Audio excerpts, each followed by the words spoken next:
এত দেরিতে এলে? মাত্র 5 মিনিটই লেট হয়েছে। আর তোমার বাড়ির থেকে আমার বাড়ির ডিস্টেন্সটা অনেকটা দূর। বাই দ্য ওয়ে, তোমার টেনশন করতে হবে না। 5 মিনিট যখন লেট হয়েছে, 5 মিনিট এক্সট্রা পড়িয়ে দিয়েই যাব আমি। কিরে, বসে আছিস কেন? না, এটা হয়নি। ও, তুমি এসেছো? তোমাকে একটা কথা বলার ছিল। কি গো? কালকে না আমাকে একটু মাকে নিয়ে হসপিটালে যেতে হবে। আমি কালকেরটা এক্সট্রা পড়িয়ে দেবো অন্যদিন। আসবে না? মা, তুমি পড়িয়ে দিয়ে তারপরে যেও মাকে নিয়ে হসপিটালে।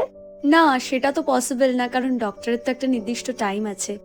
আর টিউশনি করি বলে এমন তো নয় যে আমাদের কোনো জীবন নেই। আমাদেরও একটা জীবন আছে, আর জীবনে সমস্যা তো থাকবে, সেটাও তো একটু বুঝতে হবে, তাই না? তাই কালকে না আমি আসতে পারবো না। ও, তোমাকে না বলাই হয়নি। কি গো? আসলে ও তো 4 থেকে এবার 5-এ উঠলো, এইবার মাইনেটা একটু বাড়বে। কেন? তুমি তো আগের বছর যে কটা সাবজেক্ট পড়াতে এখনো সেই কটা সাবজেক্টই পড়াবে। হ্যাঁ, সে তো দাদা অফিসে আগের বছর যা কাজ করতো এই বছরও তাই করবে, কিন্তু তা বলে কি মাইনা বাড়বে না? স্যালারি তো সবারই বাড়া উচিত, তাই নয় কি?